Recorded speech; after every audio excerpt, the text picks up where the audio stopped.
Nathaniel Brooks was 38 years old, and on the day he married the woman he loved, he paid every dollar of the $380,000 wedding himself. The flowers, the catering, the 10-piece band, and the Virginia vineyard, where 240 guests raised their glasses in his honor.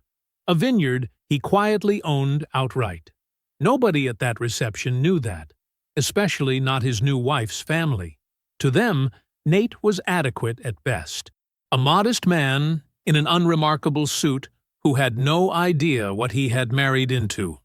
That evening, Patricia Whitfield stood on the terrace with her husband and her brother-in-law, champagne in hand, and called the man who had just paid for her daughter's dream wedding a broke loser, certain he had nothing worth taking, and already counting the days until they could take it.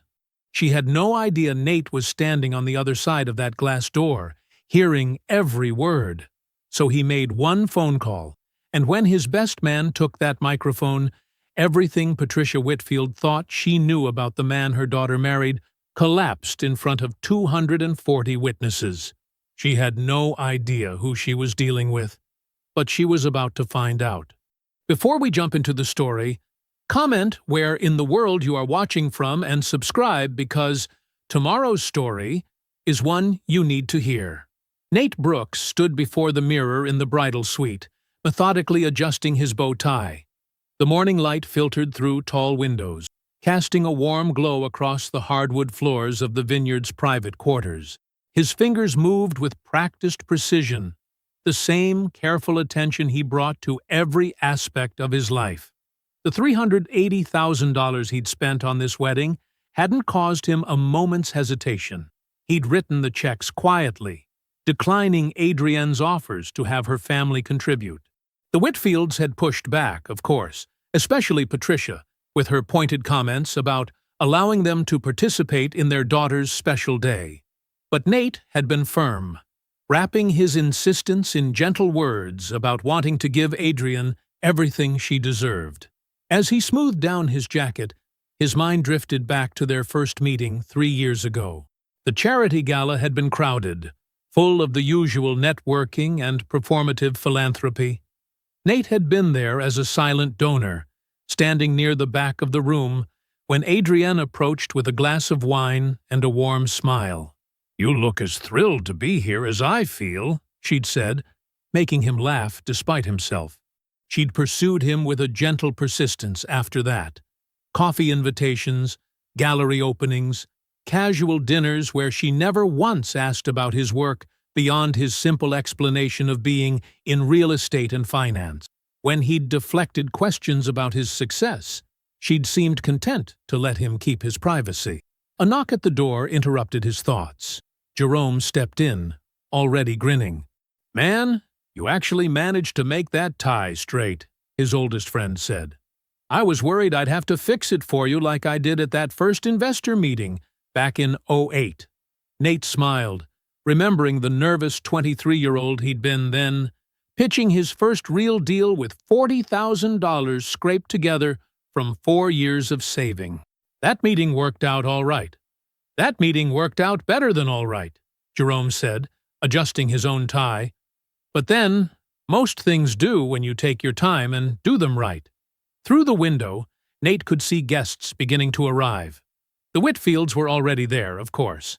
Patricia was directing the flower arrangements with the precise movements of a conductor, while Ronald followed in her wake, nodding agreeably at everything she said.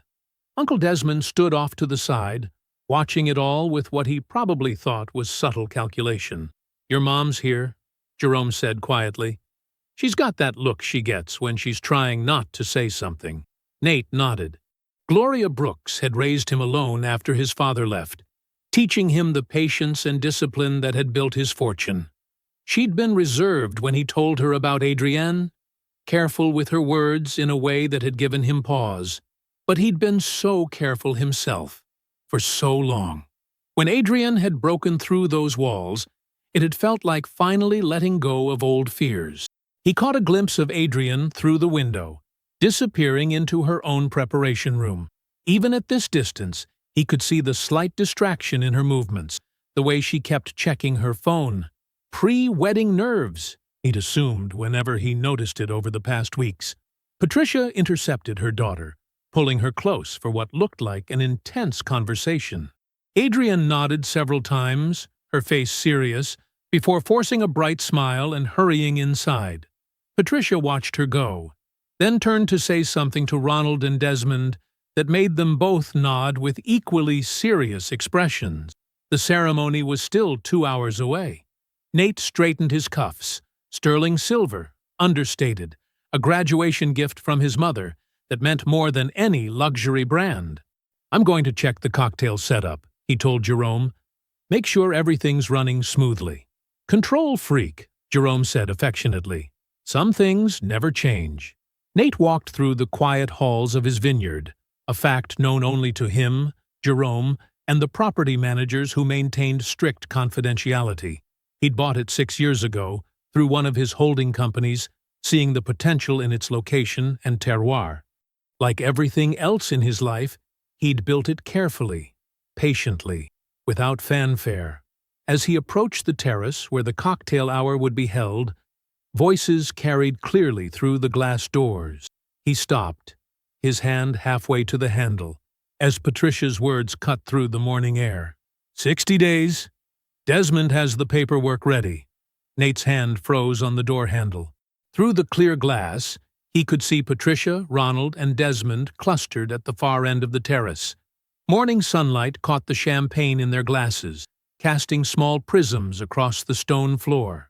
They stood close together, speaking in the unguarded way people do when they believe themselves completely alone. 60 days, Patricia said, taking a slow sip from her glass. "Desmond has the paperwork ready. We file citing irreconcilable differences, and we walk away with the house in her name, the joint account, and half of whatever modest savings this man has managed to scrape together." Ronald shifted uncomfortably, his champagne untouched.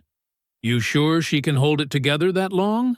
She was crying in the limo on the way here." Patricia's lip curled with contempt.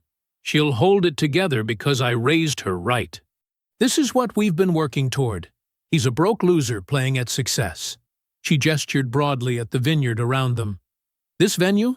Probably rented on a credit card. That ring he gave her? Likely financed. He has nothing that a good attorney can't take." Desmond nodded, his disbarred attorney's confidence evident in his stance. "I've looked at what I could find publicly. Small LLC, some real estate holdings in Maryland, couple of commercial properties. Nothing that'll survive a clean divorce. The way I've structured the filing, we can—" "To Adrian," Patricia cut in, raising her glass in a mock toast. She did her part beautifully. 1. Nate stood perfectly still, his mind categorizing each revelation with mechanical precision. 2. The crying in the limo. Not wedding nerves. Guilt, maybe. Or fear of discovery. 3. 60 days. They had already planned the timeline. 4. The paperwork was ready. This wasn't opportunistic. This was orchestrated. 5. Adrian's gentle pursuit 3 years ago hadn't been chance. It had been strategy. 6. Her apparent contentment with his privacy had been calculation, not understanding. 7. Every time she'd deflected family questions about his business, she'd been playing a role. 8. The distracted looks at her phone.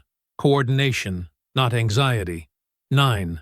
Her tears this morning weren't joy or nervousness. They were the weight of performance. 10. 3 years of what he thought was love had been an elaborate construction. 11. He had been carefully, precisely, professionally deceived.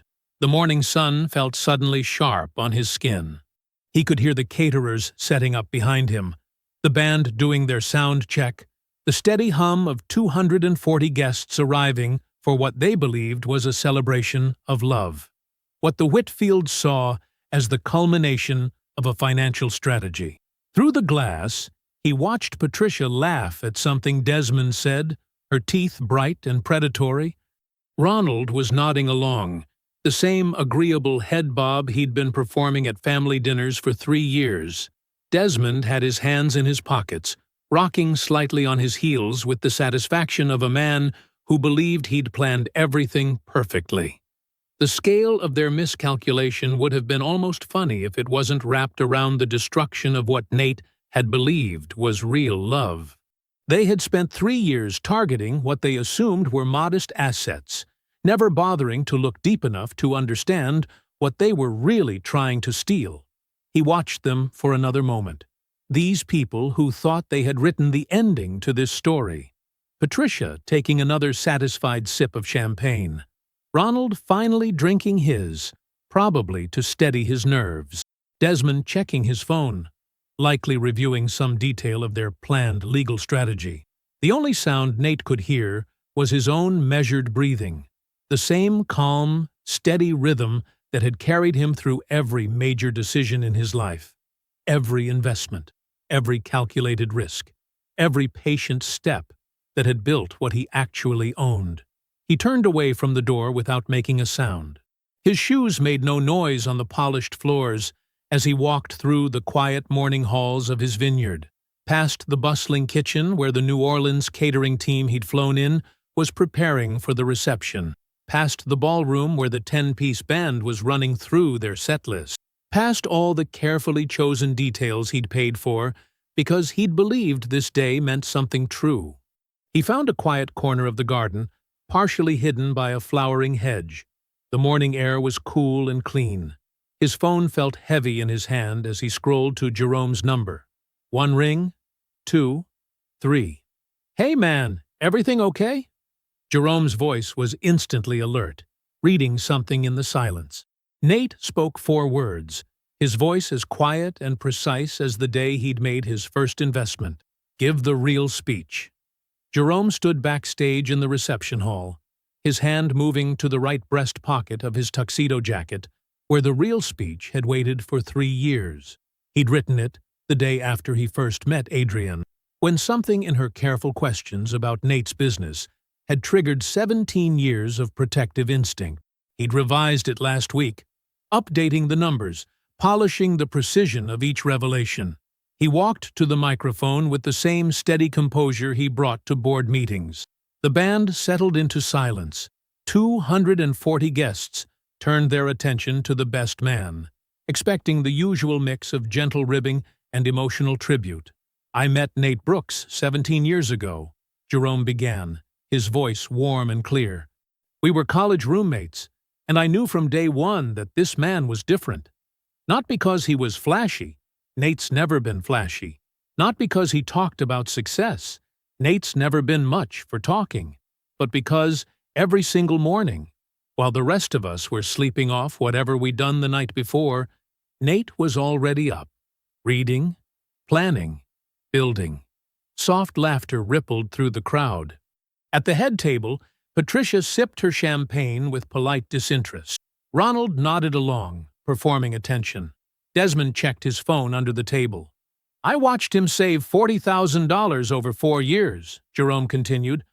"Watched him make his first investment at 23, watched him turn that investment into another and another, while living in a studio apartment and driving a 10-year-old car. Because Nate never cared about looking successful. He cared about building something real." The Whitfield's attention was drifting now, exactly as Jerome had calculated. This sounded like the story of a small-time investor who'd managed modest success. Exactly what they thought they knew. "Most of you know Nate as a quiet man, a humble man." Jerome's tone shifted slightly, taking on the precision he used in corporate presentations. "And that's intentional, because Nate decided a long time ago that he would never let his wealth speak before his character did." Patricia's champagne glass paused halfway to her lips. "But tonight, standing here, I think his character has spoken long enough." Jerome reached into his right breast pocket, withdrawing a single folded page. The movement was unhurried, deliberate. The room went still, sensing something changing in the air. Nathaniel Brooks is the founder and majority owner of Brooks Capital Group, a private equity and real estate holding company currently managing a portfolio valued at approximately $2.1 billion. The silence shattered. Gasps rippled through the crowd. Jerome's voice remained steady, each word landing like a carefully placed stone. He owns 47 commercial properties across 9 states, a private equity fund with 32 active investors, and, just so nobody's confused about the venue tonight, this vineyard, which he has owned outright for 6 years. The narration moved from face to face, capturing the moment each person processed what they were hearing. Gloria Brooks sat with her hands folded in her lap, chin lifted slightly, the quiet dignity of a mother who had waited 3 years to see her son's truth revealed. She nodded once, a gesture containing decades of pride.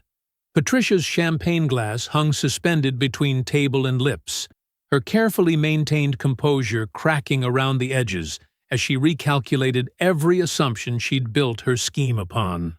Ronald's jaw had gone slack, his eyes darting between Jerome and Nate as the full scope of their miscalculation became devastatingly clear. Desmond's face had drained of color, the disbarred attorney's mind obviously racing through the implications of what they'd attempted to steal.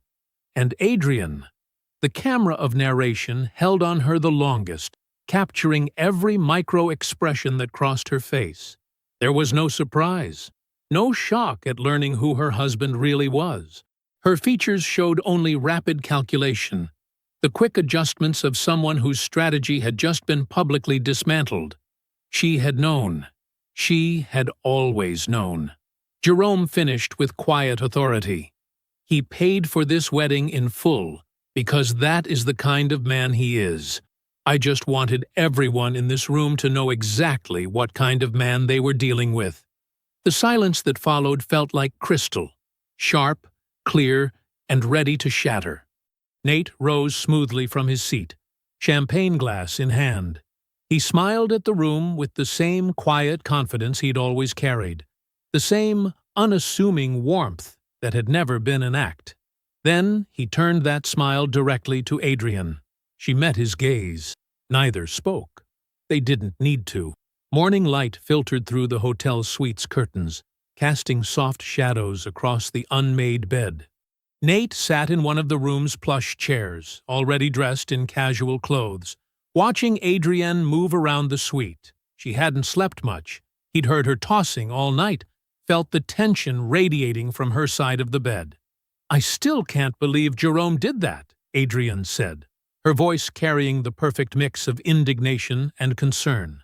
"To expose our private business like that, in front of everyone." She paused in front of the mirror, adjusting her earring with steady fingers. He had no right. Nate said nothing, letting the silence stretch between them.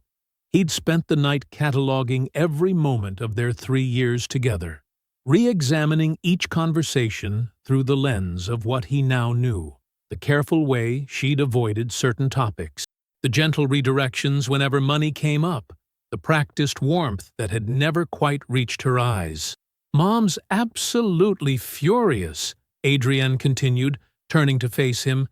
"She thinks Jerome was trying to humiliate the family, make us look small." She moved closer, perching on the arm of his chair. "But that's not what matters. What matters is us, you and me." Her hand reached for his, and Nate allowed the contact. Her fingers were warm, steady, no trembling, no uncertainty. This was a performance she'd rehearsed. "I love you for who you are," she said softly. "The money doesn't change anything. I just wish you'd trusted me enough to tell me yourself." Nate studied her face, the earnest expression, the gentle concern in her eyes. 3 years ago, he would have believed every word. Now he saw the calculation behind each careful phrase. "Are you finished?" he asked quietly. Something flickered across her features. Surprise, maybe, or frustration at his failure to respond as expected. But she recovered quickly, squeezing his hand. "What do you mean?" Nate gently withdrew his hand from hers and reached down beside his chair. He lifted a manila folder, plain, unremarkable, but Adrian's eyes locked onto it immediately. 2 days before the wedding," he said, keeping his voice even, I received some interesting messages from Petra Thompson. The color drained from Adrienne's face. Petra, her college roommate, her former best friend, the one person who'd walked away from the Whitfield family's orbit after a falling out 6 months ago. She sent screenshots, Nate continued, opening the folder. 14 months of text messages between you and your mother, starting the week after we met. He placed the folder on the bed between them. The first page was face up, the messages clearly visible. Patricia, keep him comfortable. Keep him private. Make sure he doesn't bring lawyers into the relationship. Men like that get suspicious when you push prenups. Adrienne, he hasn't mentioned one. Patricia, of course he hasn't. He thinks he's modest. He doesn't know what modest means. Adrienne stared at the messages, her hands perfectly still in her lap. Page after page documented the careful orchestration of their entire relationship. Patricia's detailed instructions, Adrienne's progress reports, the cold calculation behind every warm moment they'd shared. You had me watched? Adrienne's voice sharpened, her gentle performance evaporating. You went through my private messages. Had your people spy on my family? Petra sent these voluntarily, Nate said quietly. No one asked her. No one paid her. She just decided the truth needed to come out. The truth? Adrienne stood abruptly, anger replacing her earlier warmth. The truth is, you've been lying to me for 3 years about who you really are. The truth is, you let me believe we were building something modest together, while you sat on billions. The truth is, you humiliated my entire family at our wedding. She was moving now, pacing the room with controlled fury. Not once did she deny the message's content. Not once did she address their meaning. Her entire defense was attack, exactly as Patricia had trained her. Nate stood, gathering the folder with careful movements. Camille will be in touch Monday morning. Nate! Adrienne's voice cracked slightly, the first genuine emotion he'd heard from her in 14 months. Don't you dare walk away from me. We need to talk about this. He reached the door, his hand resting on the handle. In the mirror beside the door, he could see her reflection, the mask of anger slipping, revealing something that might have been fear. Nate, please. He opened the door and stepped through, closing it quietly behind him. Her voice followed him down the hallway, but he didn't turn around. His footsteps were steady as he walked to his car, each movement calm and deliberate. 20 minutes later, he pulled into his mother's driveway. Gloria Brooks opened the door before he reached it, took one look at his and wordlessly pulled him into a hug. Monday morning brought a crisp autumn chill to downtown Baltimore. Nate parked his modest sedan in his reserved spot, a simple B marking the space rather than his name, and took the elevator to the 12th floor. The sign beside the frosted glass doors read, Brooks Consulting Group, a carefully chosen name that was technically accurate while revealing nothing. Inside, the office hummed with quiet efficiency. The space was well-appointed but understated, exactly what you'd expect from a successful but unremarkable consulting firm. Only the corner office, with its impressive view of the harbor, hinted at something more. Camille Okafor stood as Nate entered, her tailored suit and composed demeanor reflecting the precision she brought to everything. 2 neat stacks of folders sat on the conference table, each labeled with meticulous care. You look like you haven't slept, Nate observed, closing the door behind him. Sleep is for lawyers who don't have 48 hours to map a family conspiracy, Camille replied, the faintest smile touching her lips. Coffee? Nate shook his head, settling into one of the leather chairs. What did you find? Camille opened the first folder, her movements deliberate. The scheme goes deeper than the marriage. Your future in-laws have been quite busy. She slid several documents across the table. Ronald Whitfield has spent the last 6 weeks approaching your commercial tenants. Nate's expression didn't change, but his fingers tightened slightly on the armrest. Which ones? Marcus Chen at the Howard Street complex, and David Sullivan at the Baltimore Street offices. Camille's voice remained steady. Ronald approached them separately, implying you were planning to liquidate properties after the wedding. He suggested they should consider exploring their options before any ownership transition, trying to destabilize the tenant relationships, Nate said quietly. Reduce the assessed income value before the divorce. Exactly. But here's where it gets interesting. Camille pulled out 2 more documents. Both Chen and Sullivan contacted Tom in property management immediately. They've known you for years. Chen since you helped him expand his business into that space. Sullivan since you personally negotiated his lease terms. They knew something was wrong. And Tom told you. He came to me the same day. We documented everything. Dates, times, exact quotes from the conversations. Ronald was clumsy about it, left plenty of evidence. She paused. He clearly had no idea who he was actually dealing with. Nate absorbed this, his face impossible to read. What's our exposure? Camille opened the second folder, revealing a complex organizational chart. None. Every property Ronald targeted is held in trusts established between 2008 and 2012. The holding company structure predates your relationship with Adrienne by 11 years. There's nothing for them to reach. She spread out additional documents, trust agreements, corporate filings, asset protection structures built with meticulous care over more than a decade. They spent a year planning to rob a vault they never had the combination to. Even if Adrienne filed for divorce tomorrow, even with the best attorneys in the state, she couldn't touch any of it. And the tenant interference? Documented tortious interference with business relationships.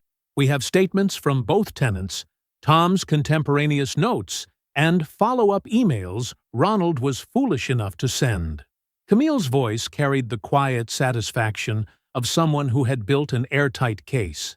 If we choose to pursue it, the damages could be substantial. Nate stood, walking to the window. The harbor stretched before him, morning sun glinting off the water. Behind him, Camille waited patiently. She'd known him long enough to recognize when he was processing. "Prepare everything," he said finally, still looking out at the water. "Full legal action package. Document the interference, draft the civil complaints, prepare the demand letters, but file nothing yet." Camille nodded, making notes. "And Adrienne?" "I'm going home tonight," Nate said, turning back to face her. "I'll be warm, composed, exactly as I've always been. She has no idea we know about Ronald's tenant contacts or the asset structure. Let's keep it that way." "The 60-day clock they planned," Camille said, understanding dawning in her eyes. "You're going to let them play it out." "A plan in motion generates evidence," Nate replied simply, "and they've already given us plenty to work with." He gathered his coat, his movements unhurried. "Keep building the file. I want everything ready when they make their move." "Nate," Camille called as he reached the door, "be careful. Living with someone who's actively deceiving you, it takes a toll." He paused, his hand on the doorknob. "I know exactly who I'm dealing with now. That makes it easier." With that, he stepped out, leaving Camille with her folders and the weight of what they'd discovered. The hardest part wasn't pretending. The hardest part was doing it perfectly. For 8 weeks, Nate maintained the precise rhythm of their married life. Morning coffee together before Adrienne left for her teaching job. Casual texts during the day.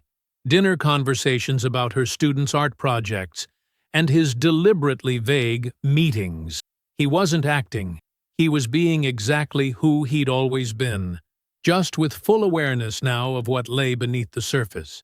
Behind the scenes, Jerome moved with surgical precision. He arranged private meetings with Nate's 5 largest investment partners, briefing them on the situation without revealing more than necessary. A personal matter requiring additional documentation was how he framed it. Each partner signed updated agreements strengthening their commitment to the holding company structure. The 2 affected tenants, Marcus Chen and David Sullivan, met with Jerome personally. Both men were angry, not at Nate, but at Ronald's clumsy attempt to manipulate them. They provided detailed statements about Ronald's approaches and signed new 10-year leases with enhanced protection clauses. Your father-in-law tried to imply Nate was unstable, Chen told Jerome during their meeting. After what Nate did to help me expand, man doesn't know who he's dealing with. Jerome documented everything meticulously. Every conversation, every email, every scrap of evidence showing Desmond's involvement in drafting legal documents while disbarred. The file grew thicker by the day. Halfway through this careful dance, Gloria Brooks visited the house on a Sunday afternoon. Adrian was at her mother's. These Sunday visits to Patricia had become more frequent lately, though Nate now understood why. He was in the kitchen when his mother arrived, making the coffee exactly how she liked it. "You look tired, baby," Gloria said, settling into her usual chair at the counter. She didn't need to ask if they were alone. She knew her son wouldn't have asked her to come if Adrienne was there. Nate set her coffee down and leaned against the counter. For a long moment, he said nothing. Then, slowly, steadily, he told her everything. The wedding revelations, the text messages, Ronald's clumsy attempts with the tenants, the careful legal trap they thought they were laying. Gloria listened without interruption, her hands folded calmly around her coffee cup. When he finished, she didn't immediately offer advice or solutions. She didn't need to. She'd raised him to solve his own problems. "You remember what I taught you about anger?" she asked finally. "That it's a compass, not a destination," Nate replied. The same words she'd told him when he was 9 and his father left, when he was 15 and faced racism at school, when he was 23 and made his first investment, driven partly by the determination to never be powerless. "That's right." Gloria sipped her coffee. "Anger shows you what matters. But what you do with it, that's what matters more." "I'm not acting from anger, Mama." "I know you're not. That's why I'm not worried." She reached across the counter and took his hand. "You've always known how to build things properly. Even this, you're building it right. Clean. Careful. They tried to take everything I built. No, baby. They tried. But they never could have succeeded." Gloria's voice carried absolute certainty. "You built all of this the same way you've built everything, with discipline and forethought. They thought they were targeting a house made of cards. They found a fortress instead." Nate squeezed his mother's hand. "I have to let it play out. Let them think they're succeeding until the moment they realize they never could have." "I know." Gloria stood, coming around the counter to hug her son. "Just remember, be better than your anger. Not because they deserve it, but because you do." "That's exactly what I'm being, Mama," Nate said softly. "That's exactly what I'm being." 10 days later, on day 58 of what the Whitfields thought was their carefully planned timeline, Adrienne came home early. Nate was in his home office reviewing documents Jerome had sent over. "Nate?" Her voice carried the gentle hesitation he now recognized as performance. "Can we talk? There are some things we should discuss." He looked up, meeting her eyes with the same warm attention he'd always given her. "Of course. What's on your mind?" Later that night, after Adrian had gone to bed, Nate sat in his darkened office and made a single call. "Camille, she's starting. Have everything ready." 2 days passed like molasses. Adrienne had spent them mostly on her phone, speaking in hushed tones with her family, while Nate maintained his usual routine. He knew exactly what was coming. He'd known for 58 days.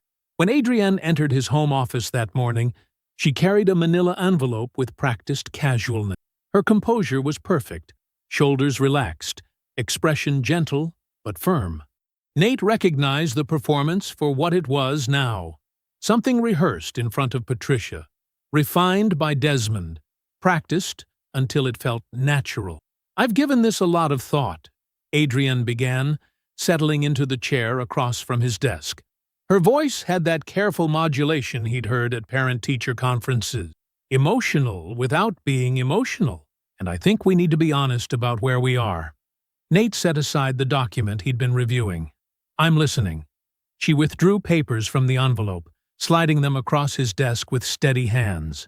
I filed for divorce this morning. This is a separation agreement that I think is fair to both of us. I'd like you to review it. Nate picked up the document. Desmond's work was evident in every paragraph, clinical language mapping out their supposed joint assets, demanding the marital home and specific properties Desmond believed were personal holdings. The cash settlement figure was precise: $2.4 million. I know this might feel sudden, Adrian continued, following what was clearly a prepared script. But I think we both know we want different things. You're so focused on work, on building your business. She paused, as if searching for the right words. I need something different. Someone more present, more engaged in building a real life together.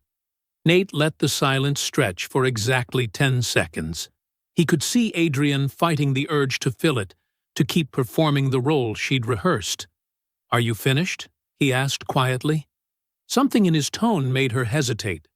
I just think this is the most respectful way to— I know what this is, Adrian. He reached into his desk drawer and removed a leather portfolio. From it, he extracted a single document, Camille's legal memorandum, meticulously detailing the ownership structure of every asset the separation agreement targeted.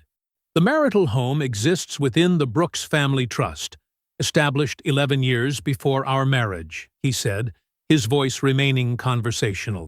The 3 commercial properties you've listed are owned by Brooks Capital Holdings, LLC, also predating our marriage by 11 years. There are no joint business interests because every business interest is held within the corporate structure of Brooks Capital Group, which you have no legal claim to. Adrian's carefully maintained expression cracked slightly. Nate, He held up a hand, then placed a second document on the desk. This is a formal notification of intent to pursue tortious interference claims against Ronald Whitfield and Desmond Whitfield regarding their documented attempts to interfere with tenant relationships at 1820 Market Street and 455 Commerce Avenue. The color drained from Adrian's face. Her hands, still perfectly manicured, began to tremble. Both Marcus Chen and David Sullivan provided detailed statements about Ronald's approaches, Nate continued. They were quite thorough in recounting how he implied I was planning to liquidate properties, attempting to destabilize lease agreements before what he called an upcoming transition in ownership. Adrian grabbed her phone, fingers shaking as she speed-dialed Patricia. The phone's speaker was loud enough for Nate to hear every word. Mama, we have a problem. He knows. He knows everything. Patricia's voice came through with its usual commanding tone. Stick to the script, darling. He's trying to intimidate you. The agreement is solid. The properties are in trusts, Adrian cut in. Everything's in trusts, or the holding company. Desmond was wrong about the asset structure. And he has documentation about Daddy talking to the tenants. The silence on the other end lasted 3 seconds. When Patricia spoke again, her voice had lost its confidence. What documentation? Signed statements. He's filing interference claims against Daddy and Uncle Desmond. Another silence, longer this time. When Patricia finally responded, her voice was barely audible. Put him on the phone. I'll communicate through Camille Okafor from this point forward, Nate said, loud enough to carry through the speaker. She'll coordinate everything. He collected both documents, returned them to his portfolio, and stood. Camille will contact Desmond directly about next steps. I suggest you all retain separate counsel. Without waiting for a response, he walked out of his own office, leaving Adrian still holding the phone, Patricia's silence filling the room behind him. 1 week had passed since the office confrontation. Nate sat in Camille's downtown conference room, watching through the glass wall as Patricia Whitfield made her entrance. She wore status like armor, designer suit, perfect makeup, chin held high. Ronald trailed behind her, sweating already in his ill-fitting jacket. Desmond brought up the rear, clutching his briefcase like a shield. The conference room spoke wealth in the quiet way Nate preferred. Understated furniture, clean lines, city views through floor-to-ceiling windows. Camille sat to his left, documents arranged with surgical precision. Jerome occupied his right, radiating the calm focus of a man who had waited months for this moment. Against the far wall, Gloria Brooks sat perfectly straight in a simple chair, hands folded in her lap, saying nothing. Her presence alone carried weight. Patricia swept in first, performing graciousness. "Nathaniel, darling, thank you for arranging this. I'm sure we can sort out these unfortunate misunderstandings." Nate gestured to the chairs across the table. "Please, sit." They arranged themselves, Patricia center, Ronald and Desmond flanking her. The briefcase made a hollow sound as Desmond set it down.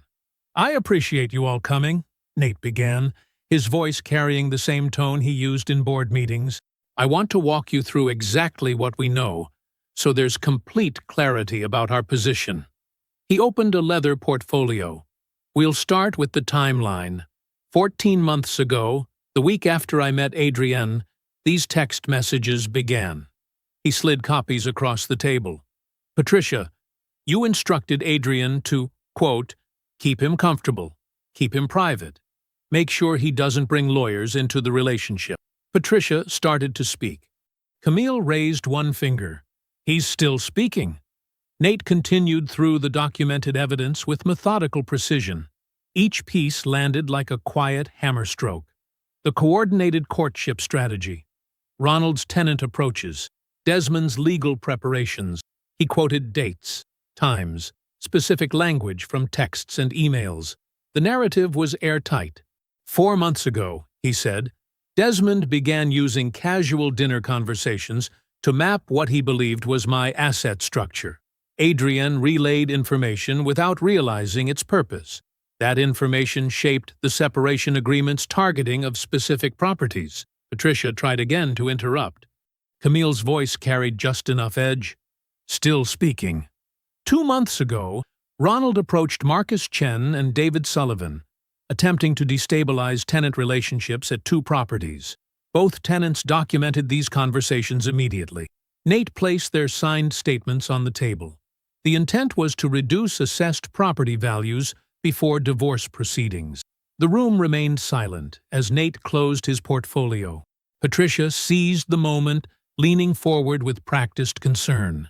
"Nathaniel, I think there's been a real misunderstanding about our intentions." "Patricia," Nate cut in quietly, "I want to be precise with you, because I think clarity is the most respectful thing I can offer. What you did was coordinated financial fraud. What Desmond did may constitute multiple violations of his former bar license and opens him to civil liability in excess of what your family collectively holds in assets. What Ronald did is documentable tortious interference, and what Adrienne did was execute a 14-month scheme against a man who loved her." He let that sink in for 3 seconds, then reached for one final folder. "I'm not here to destroy your family. I'm here to make sure you understand, with the same clarity you tried to apply to my finances, what happens next if you proceed." Opening the folder, he revealed Camille's research into Patricia's financial position. "You've borrowed against your home's equity 6 times in 8 years, funding Ronald's business ventures. The most recent loan was 3 months ago. You're carrying $847,000 in debt against a property valued at $920,000. Patricia's face went ash gray. This wasn't just exposure, it was the collapse of her carefully maintained family fiction. "You're not wealthy people targeting comfortable assets," Nate said softly. "You're a family in financial freefall who tried to use your daughter as a lifeline. And you chose exactly the wrong target." Desmond spoke for the first time, his voice barely above a whisper. "What do you want?" "I want a clean, uncontested divorce. I want Adrienne to sign a comprehensive release. And I want you and Ronald to sign acknowledgement letters, not admissions, just acknowledgement that these communications occurred, which will remain in my attorney's file unless I need them. And if we don't?" Nate looked at him for a long moment. Then I stop being the quiet man. Camille pushed documents across the table. One by one, they signed. Ronald's signature was messy. Desmond's was precise, but small. Patricia signed last, her manicured hand trembling visibly. They filed out without another word. First Ronald, then Desmond supporting Patricia's elbow. The glass door closed behind them with a soft click. Nate remained seated, watching through the glass wall as they walked to the elevator, entered, and disappeared behind chrome doors. 2 days after the conference room meeting, Nate heard Adrienne's car pull into the driveway. He stood at the kitchen window, watching her sit motionless behind the wheel for almost a minute before finally opening her door. She had brought empty boxes. He could see them stacked in her back seat. One carload was all Camille's agreement allowed, as the house existed entirely within Nate's premarital trust. He didn't have to be here. He chose to be. Adrienne used her key, for the last time, and stepped into the foyer. She wore no makeup, her hair pulled back simply. Without her family's careful staging and Desmond's legal coaching, she looked younger, almost lost. "I didn't expect you to be home," she said quietly. "I know." Nate remained in the kitchen doorway. "But this felt important enough to be present for."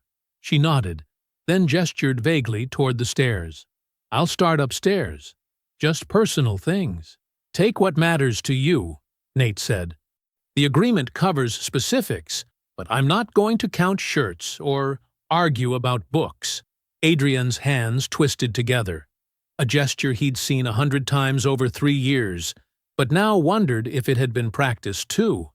"Nate, He waited.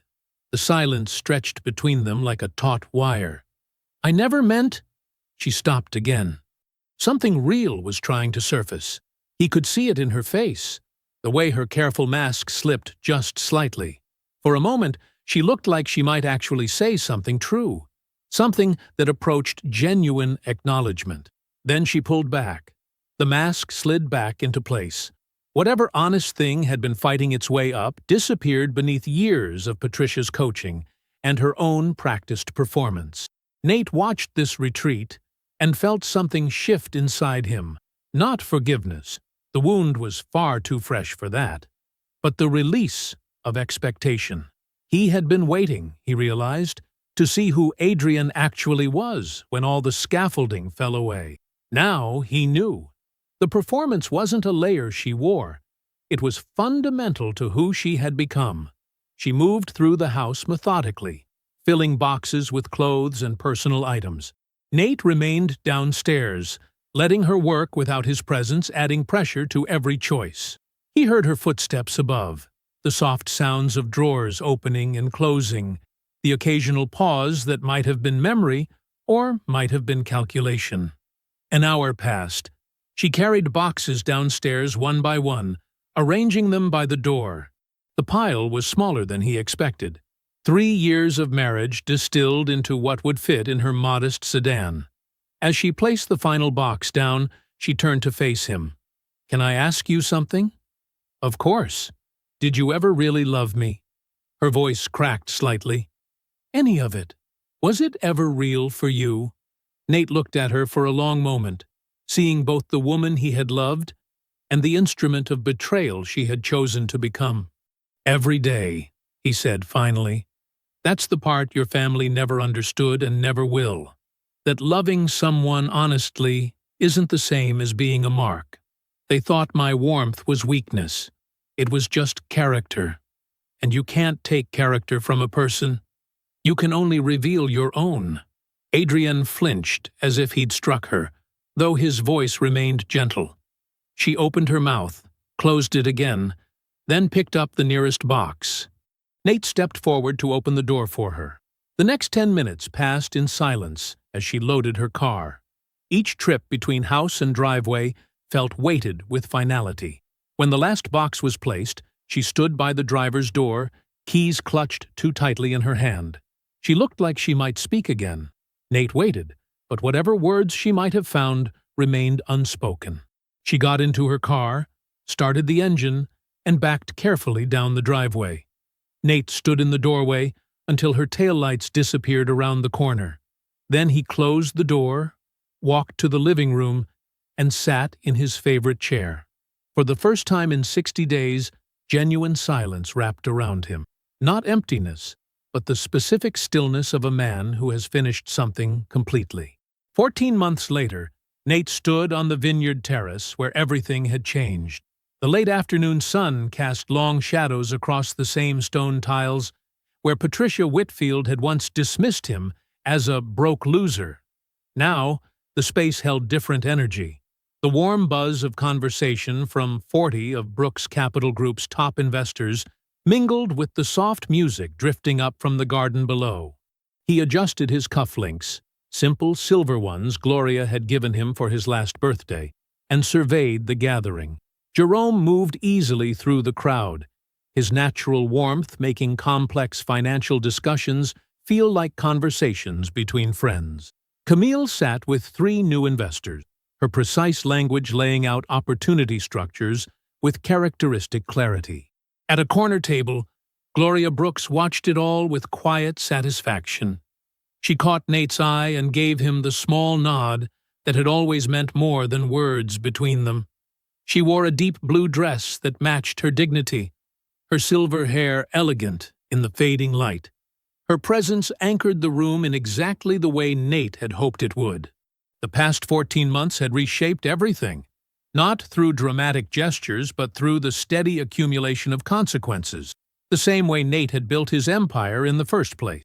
Ronald Whitfield's business collapse came first. The 2 prospective partners he'd been courting withdrew immediately upon learning of the potential legal action. Without their promised investment, his latest venture, something involving automated retail kiosks, imploded within 8 months. The man who had performed wealth at Nate's wedding now couldn't secure a business loan in 3 states. Desmond's fall took longer, but cut deeper. The attorney-tenant Ronald had approached turned out to have a particularly strong opinion about disbarred lawyers giving unauthorized legal advice.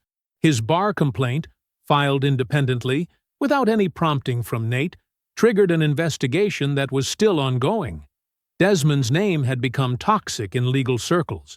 The man who had drafted papers to strip Nate's assets now couldn't get his calls returned by paralegals.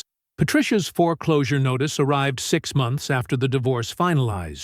All those secret loans against the family home's equity, taken to fund Ronald's failing ventures, finally came due.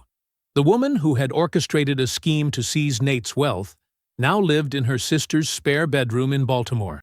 Her careful social performance had crumbled. She no longer attended the charity events where she had once held court. Adrienne was teaching art again at a different middle school across the city. Nate had heard this through Jerome, who maintained quiet awareness of the Whitfields' movements as a matter of security rather than vengeance. The narration noted this fact simply, without judgment or contempt. She had made her choices. She lived with them. Nate's own choices had moved in different directions. The community development fund he'd been quietly planning for 3 years finally launched, $50 million dedicated to affordable commercial real estate across Baltimore, Richmond, Norfolk, and Washington, D.C. The kind of work that never made headlines, because Nate had never sought headlines, but he had stopped hiding. Not performing, not broadcasting, just no longer feeling the need to conceal quite so much. He'd allowed Jerome and Camille to list him in a regional business journal's annual finance feature. He'd spoken at an industry conference, sharing insights about sustainable urban development that earned him standing room-only attendance at every subsequent panel. Most significantly, he'd started having Sunday dinners with Gloria every week, telling her things about his life he'd never shared before. He realized he had been so focused on protecting himself from people who wanted what he had that he'd occasionally deprived himself of people who simply wanted him. The investor retreat was winding down now. The sun hung low over the vineyard rows, painting the grapes with amber light. Staff moved discreetly through the space, clearing glasses and plates. A few guests lingered, savoring both the wine and the rare opportunity to speak candidly with one of the Mid-Atlantic's most private business leaders. Jerome found him on the terrace, the exact spot where 14 months ago Nate had stood frozen behind glass doors, listening to his world unravel. Now the space felt different, cleaner, like somewhere a new story could begin. "You doing all right?" Jerome asked quietly, coming to stand beside him. Nate looked out over the vineyard, his vineyard, which it had always been going to be, and felt the specific peace of a man who had built everything he had, protected everything he built, and remained, through all of it, exactly who he had decided to be. "I'm doing exactly what I always do, Jerome," Nate said. "I'm moving forward. I hope you enjoyed that one. Be sure to like the video and subscribe so you don't miss the next story. I've picked out 2 more for you that I think you'll really like.